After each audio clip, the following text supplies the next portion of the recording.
So lovely to be here. My full name is Brenden Alejandro Thompson Zurita de Peralta. So Irish Venezuelan hybrid.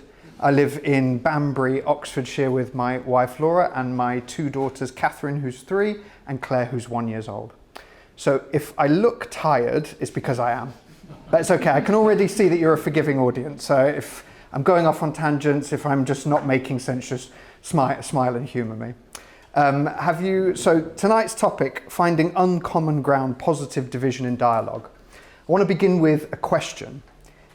Have you ever heard the argument that you're only religious because that's the way you were brought up? You know, you grow up in a Christian, or religious society or culture or family, so that goes a long way to explaining why people are religious. Does it sound familiar as a kind of thought or idea argument? Yeah. I think even if that was true, I don't think it's true anymore. Certainly if it was true for my parents, grandparents, great-grandparents' generation, I think it's impossible, or at least very difficult, to be an unconscious Christian, an unconscious religious person today. I think, it's a minority viewpoint, I'd say religious, particularly in Britain. And I think of my own example growing up. I did everything you should do as a young Catholic growing up. I went to Catholic primary school, Catholic secondary school, was even an altar server. I looked very, very cute in my altar serving outfit. But by the time I was 18, I think I would never have darkened the doors of a church again if it hadn't been for my dynamic Latin American mother who said, "Do you want to go on a free trip to Australia?" And I said, "Oh, that sounds wonderful. I can, go backpack and find myself," or whatever one does on these kind of trips. And then I found out 2 weeks later it was actually a religious pilgrimage. So I was like, "Oh, very sneaky, Mum, I see what you've done there." So I went and I thought I could still kind of do backpacking and find myself. But the trip I went to was something called World Youth Day. So this was 500,000 young Catholics in various fields with the Pope on the main stage for something like I can only describe as a Catholic music festival.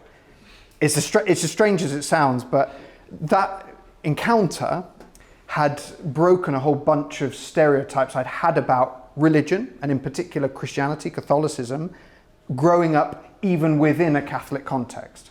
So it caused me to question, and I had different views. I saw the world differently. I saw Christianity, religion differently after it. And the big question I had, and I guess one of the big questions of my adult life, has been, it wasn't a huge theological one in a sense, but it was almost to do with communication. It was I come and I see things so differently now, and how do I go back and explain to people how I see things now and how it's so different from what other people see? How can I help people to see what I see? How can I help what matters to me matter to somebody else? Again, not a particularly religious question. I think it's a question that if you're Catholic, if you're non-Catholic, if I'm preaching to the choir, if I'm preaching to the unconverted, whoever, I think that's all a question that we would like to have better conversations. That's kind of the thought of tonight, because there's an unwritten rule of polite conversation that you shouldn't discuss religion and politics if you want to stay friends at the end of the evening. I mean, and particularly I'd say this in Britain, maybe it's different in America and different in other cultures or similar. And I think at one level it can seem like sensible advice. But I think even if it seems sensible, it's sad, because if we don't talk about things that matter, like religion, like politics, I'm not going into politics tonight, not my area of expertise, you'll be glad to, let's do one controversial thing at a time, so we'll just do religion. But if we don't talk about things that matter, important things, we end up being enslaved by our prejudices.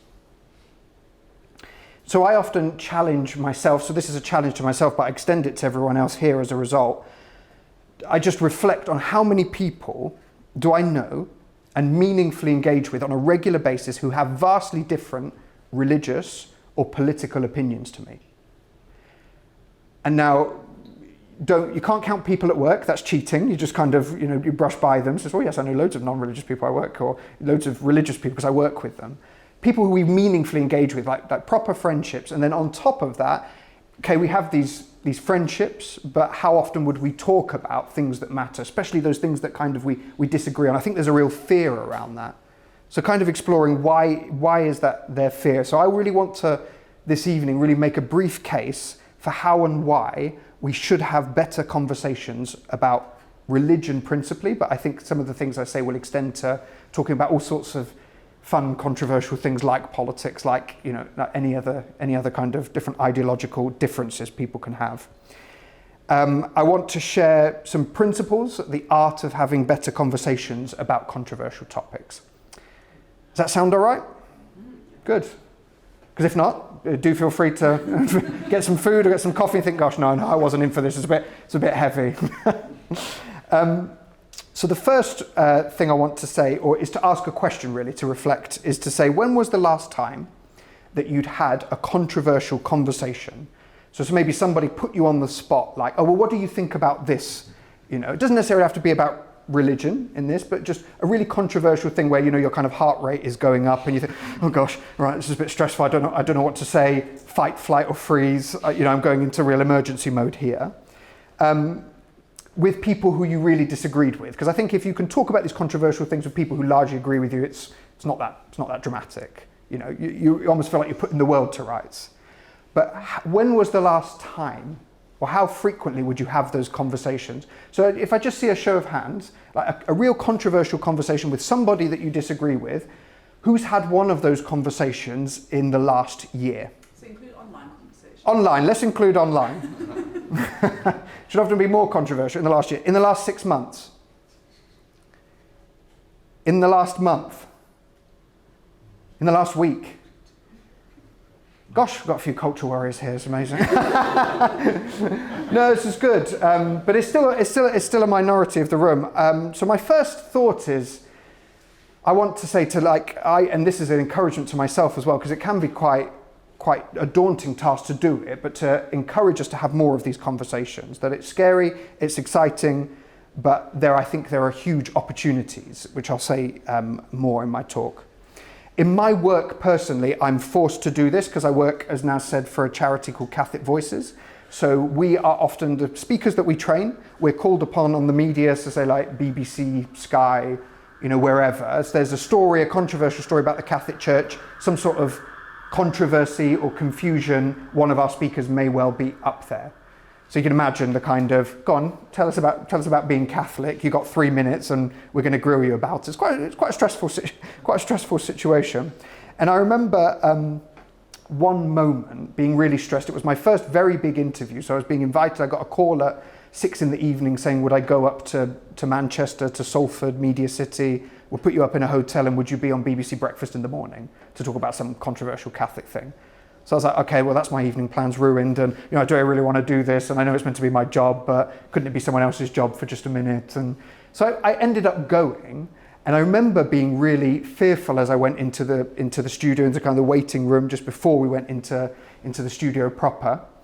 And I remember the producer came up to me and he said, oh, what are you here for? And I said, and I got afraid. I was like, I'm here to talk about the Pope. I'm here to talk about being Catholic. And he said, oh, are you Catholic? And I said, yeah. And he went, oh, so am I. I've got loads of religious medals up in the studio. They don't know, but that's my sneaky way of like doing the good news. So I was like, so I instantly felt more at peace. And I think it's one of those things that sometimes going into these conversations, it can be a lot less daunting than you think. I talk to a lot of people about trying to give people confidence in public speaking apart from anything else.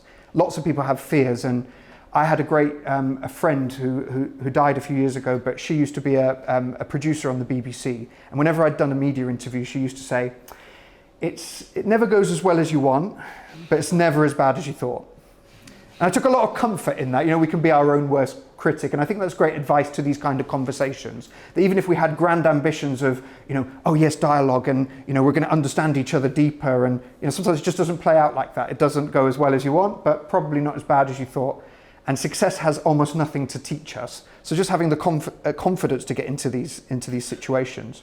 Because I sometimes think that we treat these kinds of conversations about really important topics like a zero-sum game. So it's like, winners and losers. If for the other person for me to win, the other person must lose. And I think there's sometimes assumptions that we bring into these kinds of conversations. Are there different assumptions that we could bring into it?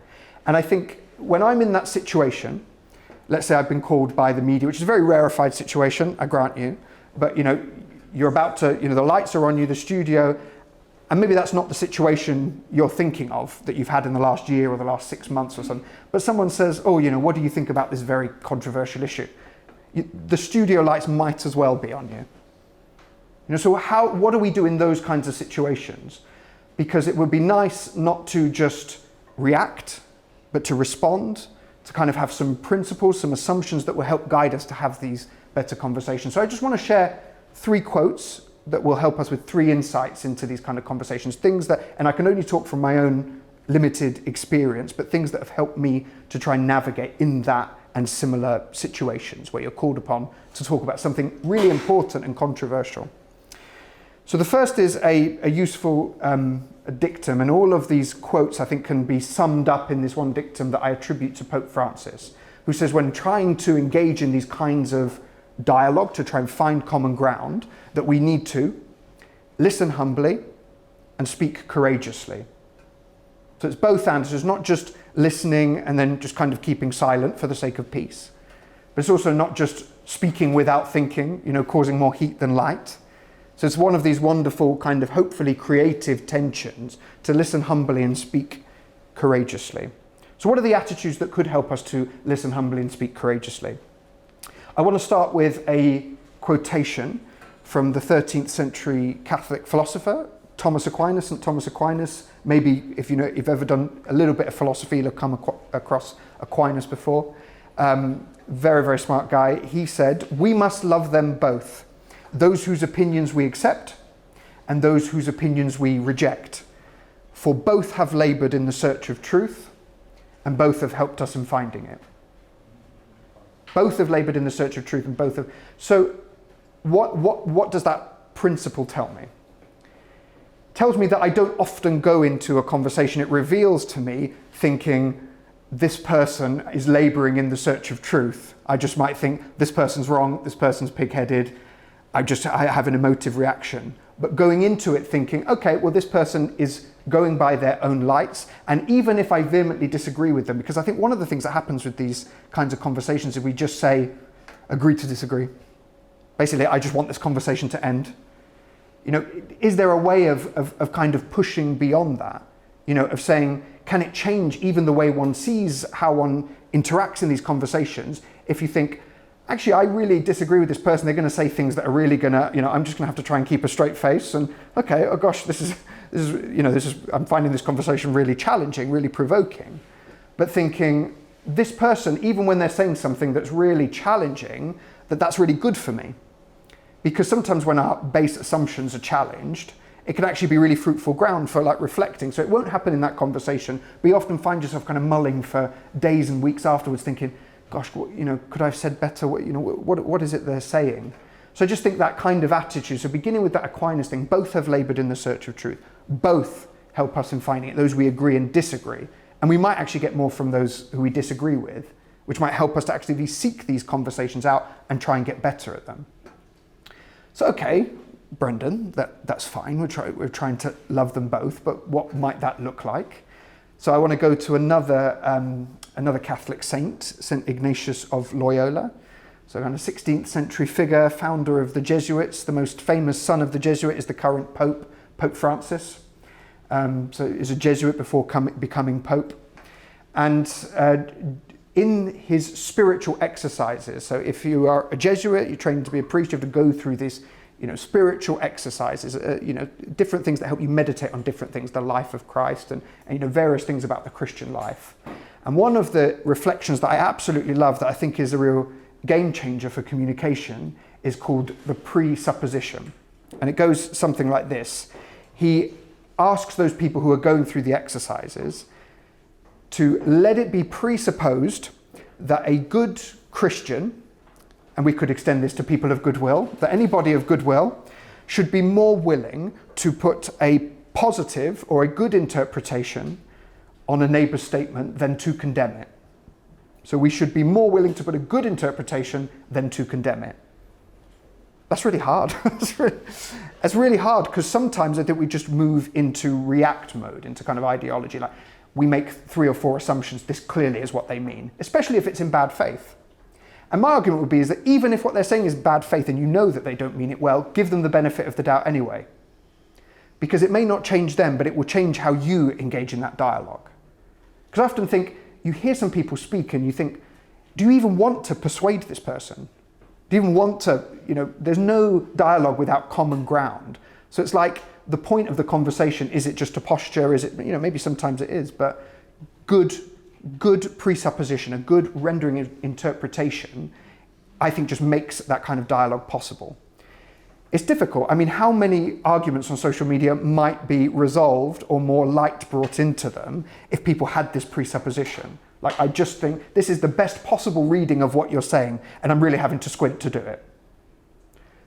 So how might we love them both, those whose opinions we accept and those who reject, and also try and have this reading of a positive intention, reading of the neighbour's statement in that? I think those have been game changers, because it doesn't happen automatically. I will have these kinds of conversations with my wife and she'll say something, and because I have tried to train myself in this, she'll say, oh, you're always looking for the positive intention. Yeah. She says, oh, it's infuriating, but she says, no, it's a good thing.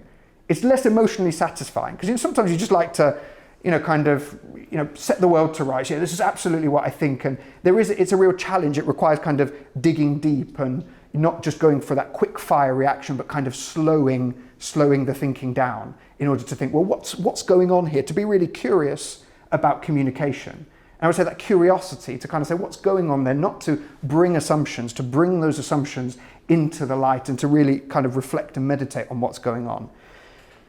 And the final quotation I want to share is from a third Catholic figure, not a saint, at least yet, but the 17th century polymath and mathematician Blaise Pascal, French mathematician. And he said, when we want to correct someone usefully and show them that they're wrong, I think that's already quite interesting. So it's not about coming to these things pretending that we can have some unbiased opinion, like, yes, I'm just completely neutral. And of course, neither of us are coming into any dialogue neutrally, without any assumptions, any memories, any experiences brought to it. Okay, impossible from the outset, right? So we want to prove someone's wrong, and that's okay. But we must see from what point of view they are approaching the matter, because it's usually right from that point of view. What an interesting idea. It's usually right from that point of view. So let's say if you are non-religious, or if you're a religious person talking to someone who's non-religious, non-Catholic, and someone's view of the church, or let's say it could be a religious person's view of non-religious people. They've got this picture, because all they've ever seen is negative experiences, have negative assumptions connected to religion. If I was looking at that same picture, why wouldn't I think the same? So seeing that picture that they have, so it's usually right from that point of view, and we have to admit this, but to show them from what point of view it's wrong or deficient, or that there's something missing. Is that picture, that small frame, missing something? Is there something outside of it to bring in, to widen that frame or that picture? And he finally says, this will please the person you're talking to, because they'll see that they weren't wrong, but merely failed to see every aspect of the question. So that's quite nice, because it gives people an out. Because there's nothing worse than kind of feeling like you're on the back foot or made to concede. And who wants to concede in a conversation? You might do later in the light of day, but at least this, it's like, okay, how could I have conceived of every possible element of this debate? That we want to, in good nature, give people an out. I have a toddler, so I often have to creatively find ways to, when there's a kind of stubborn impasse, how can I give my toddler an out? So that they don't lose face, I don't lose face, I'm not just kind of domineering over them. And there's I'm not comparing these kinds of conversations with toddlers, it's kind of but I do often act like a toddler in these conversations. I blame my Latin American side, I just get too passionate and all the emotions just kind of fly out. So all of this together, these insights from Aquinas about seeing how people we agree with and disagree with are both helping us.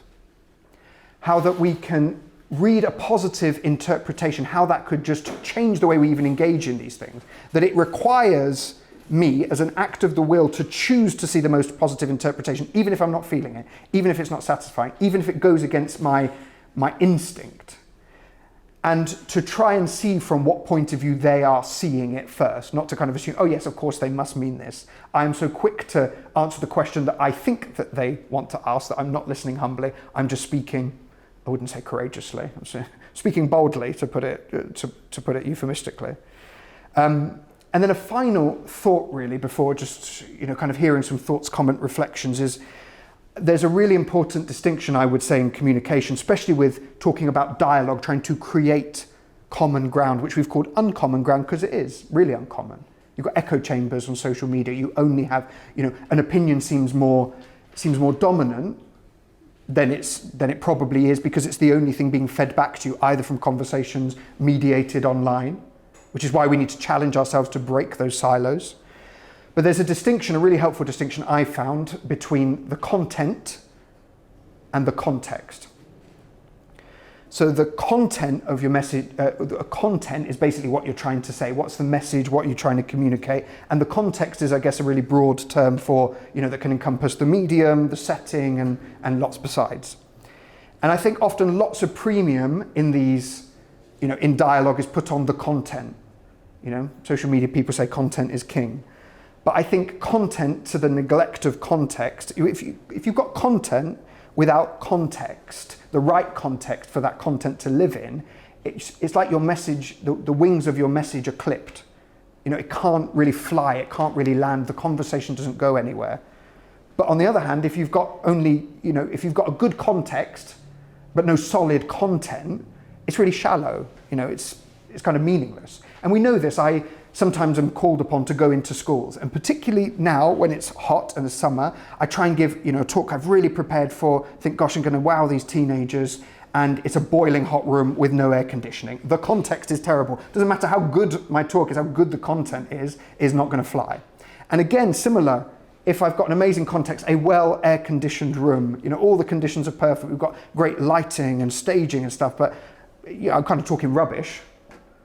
It doesn't matter, all of it is kind of in vain. So kind of context or content without the right context chokes good conversation. And context without the right content starves good conversation. So I think it's thinking about both, especially when we're trying to create dialogue. I may want to say something, but it might not be the right time. Maybe there's too much alcohol involved, or too little alcohol involved, depending on your temperament.